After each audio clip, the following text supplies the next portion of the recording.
Hello दोस्तों, कैसे हैं आप सभी। मैं सूरज यादव आपके अपने ही YouTube channel study mega point में आपका बहुत बहुत स्वागत करता हूं। दोस्तों, आज का जो लेक्चर होगा लेक्चर 6 होगा। इसमें हम इलेक्ट्रिकल मशीन 2020 के बारे में बता रहे थे दोस्तों। तो आपका जो फिफ्थ सेमेस्टर का इलेक्ट्रिकल मशीन 2 है, चैप्टर फर्स्ट है मेरे दोस्तों, थ्री फेज इंडक्शन मोटर, यही आपका चल रहा है। ठीक है मेरे दोस्तों, आज के लेक्चर को आप बहुत ही सीरियस लेंगे। ठीक है मेरे दोस्तों, क्योंकि आज का जो लेक्चर है आज आपको 5 नंबर तक दे के जाने वाला है। ठीक है मेरे दोस्तों, अगर यह पूरा टॉपिक आज समाप्त हो जाता है तो आपको 5 नंबर मिलेगा। हम आपको पहले छोटी छोटी बातों को बताते हुए चलेंगे, उसके बाद जो आपका टार्क का इक्वेशन होगा उसे हम बता देंगे। ठीक है मेरे दोस्तों, तो अगर हम आपको टार्क का इक्वेशन डायरेक्ट बताएंगे तो आपको समझ में नहीं आएगा मेरे दोस्तों। तो आपको छोटी छोटी चीजों को समझना होगा, उसके बाद बड़ी चीजों पे हम आ जाएंगे। ठीक है, तो चलिए आज का जो टॉपिक है उसको शुरू करते हैं। तो क्या है मेरे दोस्तों, रोटर का ईएमएफ है। रोटर का ईएमएफ के बारे में हम जानेंगे आज। रोटर का ईएमएफ होता क्या है इसको देख लेते हैं पहले। क्या है रोटर का ईएमएफ? यदि ईवन रोटर में प्रेरित ईएमएफ प्रति फेज तथा स्टेटर में वर्तनों की क्या संख्या है मेरे दोस्तों? वर्तन माने कि हमारा यन है वही है वर्तन। ठीक है, मतलब कितने फेरे हैं उसी को कहते हैं वर्तन। वर्तनों की संख्या प्रति फेज n1 हो तो रोटर में प्रेरित ईएमएफ E2, रोटर में प्रेरित ईएमएफ क्या है मेरे दोस्तों? E2, तथा रोटर में टर्न प्रति फेज N2 होगा। ठीक है, और उसके बाद क्या कह रहा है, चूंकि थ्री फेज इंडक्शन मोटर है, यह थ्री फेज ट्रांसफार्मर की भांति, यानी ये जो TF लिखा है मेरे दोस्तों ये ट्रांसफार्मर आप इसे ले लेंगे। ठीक है, अगर शॉर्ट में लिखा जाता है तो ऐसे ही लिखते हैं हम। ठीक है, तो थ्री फेज ट्रांसफार्मर की भांति तुल्य कार्य करता है। कैसे? जैसे हमारा थ्री फेज ट्रांसफार्मर में ट्रांसफार्मेशन रेशियो जो होता था E2/E1 इक्वल टू N2/N1 होता था, वही यहाँ पे भी होगा, सेम टू सेम। ठीक है मेरे दोस्तों, यही है आपका E2/E1 इक्वल टू N2/N1। और यहाँ पे अगर हम इसको कैसे लिख सकते हैं, अगर इसको हम लिखें N1/N2 तो क्या हो जाएगा? K होगा। अगर हम लिखें N2/N1 तो क्या हो जाएगा? 1/K हो जाएगा। तो जहाँ K क्या है? रूपांतरण अनुपात है, यानी यह समय के साथ चेंजेस होते रहते हैं, यानी इसे हम कुछ भी परिवर्तित कर सकते हैं। चलिए मेरे दोस्तों आगे चलते हैं। बहुत ही इंपॉर्टेंट पॉइंट है आज का, रोटर करंट। रोटर करंट आखिर होता क्या है? अगर आप पहले इसको देख लेते हैं। यदि I2 रोटर धारा, यदि I2 क्या है? रोटर का धारा है। धारा प्रति फेज x प्रति फेज है, किस क्या? I2 रोटर धारा प्रति फेज है और X2 रोटर प्रतिघात है। ठीक है, तथा R2 रोटर प्रतिरोध प्रति फेज है, तो रोटर प्रतिबाधा प्रति फेज बराबर होगी।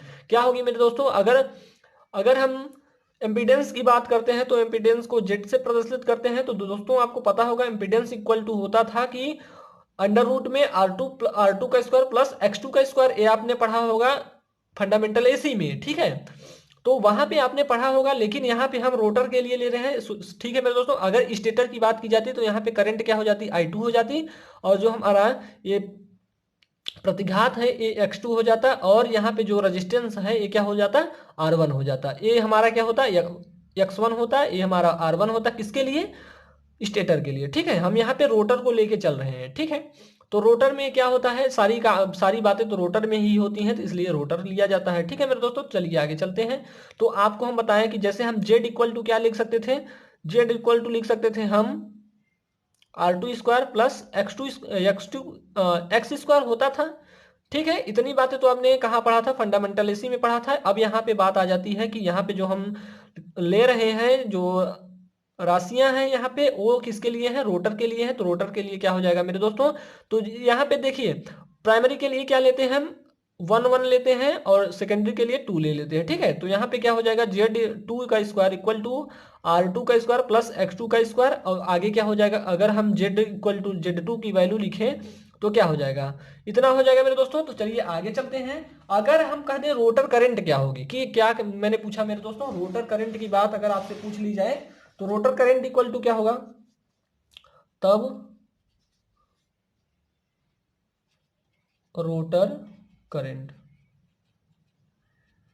रोटर करंट क्या हो जाएगी मेरे दोस्तों? I2 क्या हो जाएगी?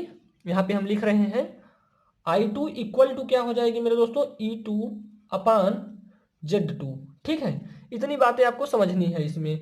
अब अगर हम I2 बराबर लिख लेते हैं, I2 बराबर क्या लिख लेंगे? अगर हमें Z2 की वैल्यू कितनी पता है? E2 अपान Z2 की वैल्यू यही है मेरे दोस्तों, तो इसको यहाँ पे लिख दीजिए ऐसे। तो ये हमारा I2 की वैल्यू हो जाए, यानी करंट में हमें ऐसे पता कर सकते हैं। ठीक है मेरे दोस्तों, करंट को भी हम ऐसे पता कर सकते हैं। क्या करेंगे, रोटर का current I2 equal to E2 upon Z2 लिख देंगे। किसके हिसाब से लिखेंगे, ट्रांसफॉर्मेशन रेशियो के हिसाब से लिखेंगे। ठीक है मेरे दोस्तों, तो चलिए अगर हम यहाँ पे इतनी बातें, रोटर करंट हो गई, तो पावर फैक्टर भी क्या होगा, यहाँ पे लिखिए रोटर का पावर फैक्टर। ठीक है, रोटर का पावर फैक्टर क्या होगा मेरे दोस्तों, तो रोटर का पावर फैक्टर क्या होता था कि कास जो होता है cos phi two R upon Z होता था, आर अपान जेड होता था। तो यहाँ रोटर है तो R two upon Z two, इस ऐसे ही तो लिखते थे मेरे दोस्तों। अगर हम यहाँ पे फाई टू लेंगे, ठीक है, किस लिए, क्योंकि हमारा ये रोटर के लिए लिया जा रहा है। ठीक है, चलिए आगे लिख देते हैं। अब हमें जेड टू की वैल्यू यहाँ पे पुट कर देनी है, वही हमारा हो जाएगा पावर फैक्टर। ठीक है, x2 का स्क्वायर, ये हमारा क्या आ गया, पावर फैक्टर। इतनी बातें तो आपको समझ में आ गई होगी मेरे दोस्तों। तो चलिए आगे चलते हैं। ये बहुत ही छोटी छोटी बातें हैं, इन्हें अभी आप समझे रहिए कि जो आप अगर एक बार फंडामेंटल एसी नहीं पढ़े हैं तो बहुत ही मोटा मोटी ऐसे ही देख लेंगे। ठीक है, तो चलिए आगे चलते हैं। आगे क्या है मेरे दोस्तों, आगे भी बहुत ही इंटरेस्टिंग टॉपिक है मेरे दोस्तों, आप इसे बहुत ही अच्छे वे में समझेंगे। ठीक है, अब क्या दे रहा है, टार्क इन इंडक्शन मोटर, यानी इंडक्शन मोटर का जो टार्क होगा वो क्या होगा। तो यहाँ पे थोड़ी बातें हैं, इन्हें पढ़ लेते हैं, उसके बाद हम आपको बताते हैं कैसे होगा इंडक्शन मोटर। टार्क इन इंडक्शन मोटर, यदि इंडक्शन मोटर में बल आघूर्ण टी हो, क्या हो, बल आघूर्ण जो हम लेंगे टी लेंगे, रोटर करंट I2, फ्लक्स प्रति स्टेटर पोल फाई तथा रोटर के power factor cos phi two हो, तो डीसी मोटर के टार्क के अनुसार, डीसी मोटर का टार्क जो होता है TA डायरेक्टली प्रोपोर्शनल टू होता है फाई IA। ये अपने इलेक्ट्रिकल मशीन फर्स्ट में पढ़ा होगा। ठीक है मेरे दोस्तों, तो चलिए आगे चलते हैं। बलाघूर्ण टी, फ्लक्स जो लेंगे हम फाई लेंगे, रोटर करंट I2 लेंगे तथा जो पावर फैक्टर है उसे कास फाई के समानुपाती होता है। किसके, इतनी सारी चीजों के समानुपाती होता है। यानी कहने की बात यह है मेरे दोस्तों कि जो टी है हमारा, टी डायरेक्टली प्रोपोर्शनल किसके किसके है, फाई के है, I2 के है, कास फाई टू के है। हमने क्या बताया, अगर हम बात करते हैं मेरे दोस्तों जो मोटर के लिए क्या होता है, मोटर के लिए टार्क क्या होता है बताइए आप मेरे दोस्तों। आप इसे कमेंट में एक बार जरूर लिखें, जो हम अभी इस पॉइंट को लिखने जा रहे हैं। मोटर के लिए टॉर्क क्या होता है मेरे दोस्तों, T directly proportional phi IA होता है। कई बार मेरे दोस्तों UPPCL में पूछा जा चुका है। तो हम अभी अब जब हम आपको ऑब्जेक्टिव टाइप क्वेश्चन बताने लगेंगे तो वहां पे हम आपको ये सारे क्वेश्चन पूछेंगे। ठीक है मेरे दोस्तों, तो वहां पे आपको जवाब देना है। तो चलिए इतनी बातें आपको समझ में आ गई कि नहीं, T directly proportional phi I2 cos phi two, यहां से, ठीक है, यहां से। अब टी अगर प्रोपोर्शनल हटाते हैं तो कोई कांस्टेंट आ जाता है, चलिए कांस्टेंट के ले लेते हैं, तो क्या हो जाएगा phi I2 cos phi to. ये क्या हो जाएगा, हमारा टार्क हो जाएगा किसके लिए, इंडक्शन मोटर के लिए। ठीक है मेरे दोस्तों, अब जहां हमारा के है एक स्थिर अनुपात है, जहां के एक स्थिरांक है, क्या है मेरे दोस्तों, के एक स्थिरांक है। आगे बात की जाए जब रोटर स्थिर हो, यानी हमारा जब रोटर हो जो मतलब कि स्टार्ट कंडीशन में ना हो, रुकी हुई हो, तो उस समय क्या होगा, लिखिए यहाँ पे, जब रोटर स्थिर है तब, स्थिर है तब क्या हो जाएगा मेरे दोस्तों, जो हमारा फाई होगा डायरेक्टली प्रोपोर्शनल टू होगा E2 के, किसके, E2 के। क्या फाई जो हमारा होगा डायरेक्टली प्रोपोर्शनल टू होगा E2 के, तो हम क्या लिखेंगे मेरे दोस्तों, तो अगर T इक्वल टू लिखा जाए तो क्या लिखेंगे आप ये बताइए हमें, K1 लिख लेंगे, E2 लिख लेंगे, और क्या लिखेंगे I2 कास फाई टू। इतनी चीजें लिख सकते हैं। अब ये तो हमारा हो गया। अब यहाँ पे भी हम क्या कर सकते हैं, अब जैसे कि सारी चीजें हमने बताया वैसे ही यहाँ पे भी होगा। ठीक है मेरे दोस्तों, तो क्या जो K1 है वो ये क्या है, स्थिरांक है, K1 इक्वल टू स्थिरांक। इतनी बातें आपको समझ में आ गई कि नहीं मेरे दोस्तों। इतनी चीजें जो हम बताते हैं उसको पहले आप लिखते चलिए, लिखते चलिएंगे तो बहुत ही आनंद आ जाएगा। ठीक है मेरे दोस्तों, तो आपको इतनी सारी चीजें समझ में आ गई होगी। तो चलिए आगे चलते हैं मेरे दोस्तों। क्या हमने बताया कि यहाँ पे जो T डायरेक्टली प्रोपोर्शनल क्या होता है, जो यहाँ पे बलाघूर्ण T के होगा, जो बला घूर्ण है टी है वो डायरेक्टली प्रोपोर्शनल किसके होगा, देखिए यहाँ पे देखिए पावर फैक्टर के समानुपाती होगा। तो यही सारी चीजें आपको लिखनी है मेरे दोस्तों बहुत ही सिंपल वे में, ठीक है। तो चलिए आगे चलते हैं मेरे दोस्तों, आगे क्या है आगे देख लेते हैं। स्टार्टिंग टार्क है मेरे दोस्तों, स्टार्टिंग टार्क को भी आप थोड़ा इस पे नजर घुमाइए और देखिए एक इसके लिए है रोटर हमने बनाया है, देखिए रोटर का ये फिगर है। अब ये मत समझ लीजिएगा कि ये रोटर तो कैसा दिखाई देता है, लेकिन ये क्या है, हमने इलेक्ट्रिकल जो है डायग्राम बनाया, ठीक है। चलिए आगे चलते हैं। तो आगे है मेरे दोस्तों कि जो ये हमारा यहाँ पे क्या है R2 करंट है, सॉरी R2 रेजिस्टेंस है, ये हमारा जो है क्या है प्रतिघात है, इसको क्या लिखेंगे X2 लिखेंगे। इसको क्या बोलते हैं मेरे दोस्तों, सॉरी सॉरी अभी बताएंगे आपको। तो चलिए यहाँ पे X2 जो है और यहाँ पे R2 रेजिस्टेंस है। अब क्या करेंगे, इसमें क्या करना है, कुछ नहीं करना है, बस करना ये है, मान लीजिए आप मानिए थोड़ा लिखिए यहाँ पे, माना E2 जो है स्थिर अवस्था में है, स्थिर अवस्था में है, क्या है E2 जो है स्थिर अवस्था में है। और क्या कह रहा है R2 हमारा क्या है, रोटर का रोटर रेजिस्टेंस प्रति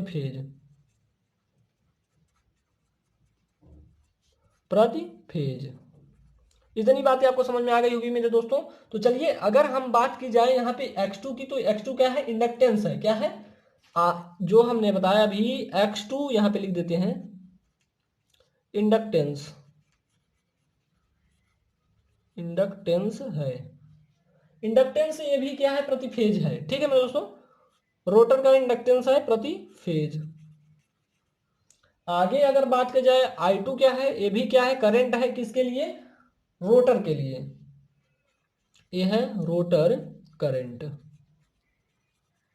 इतनी बातें आपको इसमें लिखनी थी, ठीक है मेरे दोस्तों।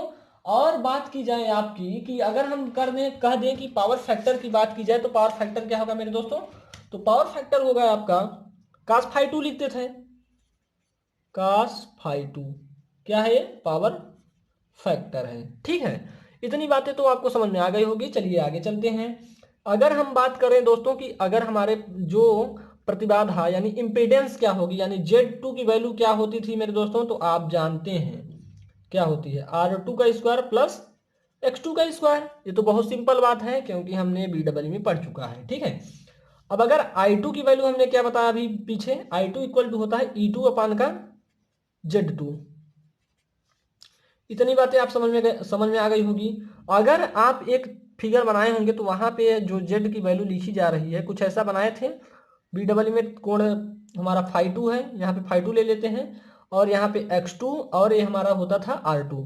तो हम पाइथागोरस प्रमेय से Z2 की वैल्यू निकाल लेते थे कि नहीं, तो वही यहाँ से पाइथागोरस प्रमेय लगा दीजिए, ये आ जाएगा, बहुत ही सिंपल वे में आएगा मेरे दोस्तों। तो अगर यहाँ पे बात की जाए I2 इक्वल टू E2 के अपान, अगर हम यहाँ पे Z2 की वैल्यू लिख दें तो वही जो हमारा है Z2 की वैल्यू ये है, तो इसको लिख दीजिए R2 का स्क्वायर प्लस X2 का स्क्वायर।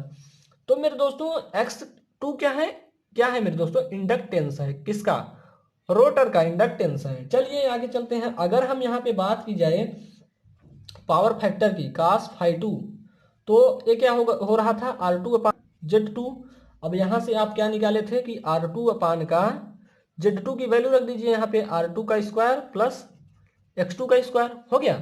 अब आगे चलते हैं मेरे दोस्तों। तो आगे क्या करेंगे, अगर कह दें हम स्थिर अवस्था में जो हमारा बला गुण है, जो प्रारंभिक बला गुण है, लिखिए यहाँ पे स्थिर अवस्था में या प्रारंभिक बल आघूर्ण, प्रारंभिक बल आघूर्ण क्या हो जाएगा मेरे दोस्तों, तो जो प्रारंभिक बल आघूर्ण हो जाएगा T is equal to K1 E2 और क्या था I2 था और cos फाई 2 था। ये तो हमने पढ़ा है अभी पीछे, क्या था टार्क था। अगर हम कहें मेरे दोस्तों कि अगर K1, अगर यहाँ पे हम cos फाई 2 की वैल्यू रखें तो क्या होगा, लिख लीजिए यहाँ पे इंटू का E2 है और I2 की वैल्यू रख लीजिए यहाँ पे I2 की वैल्यू क्या है यहाँ पे, यही है, इसको भी लिख लीजिए यहाँ पे E2 अपान का R2 का स्क्वायर प्लस X2 का स्क्वायर इनटू, फिर यहाँ पे जो कास्ट पावर फैक्टर है, ये पावर फैक्टर की वैल्यू यहाँ पे रख दीजिए, तो ये हो जाएगा R2 अपान का अंडर रूट R2 का स्क्वायर प्लस X2 का स्क्वायर। ठीक है मेरे दोस्तों, इतनी बातें आपको समझ में आ गई होगी। तो चलिए आगे चलते हैं। आगे क्या करना है, आगे कुछ नहीं करना है, बस केवल देखिए E2 क्या हो जाएगा, मल्टी में है तो क्या हो जाएगा, E2 का स्क्वायर हो जाएगा। अब देखिए R2 है तो R2 को लिख लीजिए और बटे करिए पूरे का। देखिए ये दोनों चीजें अंडर रूट में है तो अंडर रूट में अंडर रूट का गुणा करते हैं तो जो अंदर वाली चीजें होती है वो अंडर रूट से बाहर आ जाती है, तो बाहर आ जाएगी तो ऐसे हो जाएगी, हो जाएगी कि नहीं मेरे दोस्तों, बाहर आएगी, ऐसा होगा कि नहीं होगा, तो ऐसा होगा मेरे दोस्तों। तो इसको आप लिख लीजिए T is equal to K1 E2, ये देखिए गुणा का चिन्ह है, चलिए हटा दिए, R2 बटे का R2 का स्क्वायर प्लस X2 का स्क्वायर, यही क्या है हमारा टार्क है, किसका है मेरे दोस्तों, स्टार्टिंग टार्क हमारा आ गया। इसका जो यूनिट होगी, इसकी जो यूनिट होगी ओम मीटर होगा, क्यों, क्योंकि ये टार्क है। तो मेरे दोस्तों इतनी बातें तो आपको समझ में आ गई होगी। अगर हम आगे की बात कर लें, अगर हम सप्लाई वोल्टेज की बात कर लें, अगर सप्लाई वोल्टेज स्थिर हो तब, अगर हमारा सप्लाई वोल्टेज स्थिर हो, यानी लिख लीजिए यहाँ पे सप्लाई वोल्टेज, सप्लाई वोल्टेज भी, ठीक है, स्थिर हो, स्थिर हो तब जो हमारा फाई तथा E2 दोनों क्या हो जाएंगे मेरे दोस्तों, स्थिर हो जाएंगे, स्थिर होंगे। इतनी बातें इसमें थोड़ी ध्यान में रखनी है कि जो सप्लाई वोल्टेज स्थिर हो जाएगा, जब हमारा सप्लाई वोल्टेज स्थिर हो जाएगा तो फाई और E2 की वैल्यू क्या हो जाएंगी, स्थिर हो जाएंगी। यानी उस कंडीशन में क्या होगा, तो T इक्वल टू क्या हो जाएगा मेरे दोस्तों, K2 R2 बटे का क्या हो रहा है हमारा कांस्टेंट फाई और E2, तो क्या हो जाएगा यहाँ पे एक, इसको हम Z2 का स्क्वायर लिख सकते हैं नहीं मेरे दोस्तों, इसको Z, अगर Z बराबर क्या लिखते थे हम, Z बराबर अंडर रूट में लिखते थे, तो अगर Z स्क्वायर लिख देंगे तो इतना हो जाएगा। ठीक है, इतनी बातें आपको समझ में आनी चाहिए और आ गई होगी। ठीक है मेरे दोस्तों, अगर बात की जाए, अगर बात की जाए इसमें कि इतनी बातें आपको समझ में आई कि नहीं आई, पहले हमें ये बताइए। ठीक है, इतनी बातें आपको समझ में आ गई होगी। तो मेरे दोस्तों चलिए आज के लिए इतना ही, मिलेंगे नेक्स्ट लेक्चर में और इसका PDF भी आपको जल्द ही मिल जाएगा। ठीक है मेरे दोस्तों, तो अगर आपने अभी तक चैनल को सब्सक्राइब नहीं किया है तो पहले चैनल को सब्सक्राइब कर ले भैया, और उसके बाद अपने दोस्त जो होते हैं, जो अच्छे अच्छे दोस्त होते हैं, उनके पास शेयर कर दीजिए। जो पढ़ने लिखने वाले लोग होते हैं उनके पास पहले आप शेयर कर दीजिए, डेली ये काम किया करिए। ठीक है, तो इससे क्या होता है, मैं भी मोटिवेट होता हूँ मेरे दोस्तों, तो आगे सोचता हूँ कि नहीं आगे का लेक्चर भी देना चाहिए। ठीक है, तो आप लोग कमेंट भी जरूर किए करिए, और आपको बताना है कि जो मोटर का टार्क क्या होता है, यह क्वेश्चन आपके लिए HW के लिए है, तो आपको बताना है। HW लिख देते हैं यहाँ पे, मोटर का टार्क, ये आपका क्वेश्चन है, मोटर का टार्क क्या होगा, इसका मतलब कि हमें फार्मूला बताइए आप, मोटर का टार्क क्या होगा। ये आप कमेंट बॉक्स में लिखेंगे, ना कि ग्रुप में भेजेंगे। ठीक है मेरे दोस्तों, आपको ये कमेंट बॉक्स में लिखना है और वहां पे हम आपको रिप्लाई भी बताएंगे किसका सही है किसका गलत है। ठीक है दोस्तों, चलिए आज के लिए इतना ही, मिलेंगे नेक्स्ट लेक्चर में। जय हिंद, जय भारत।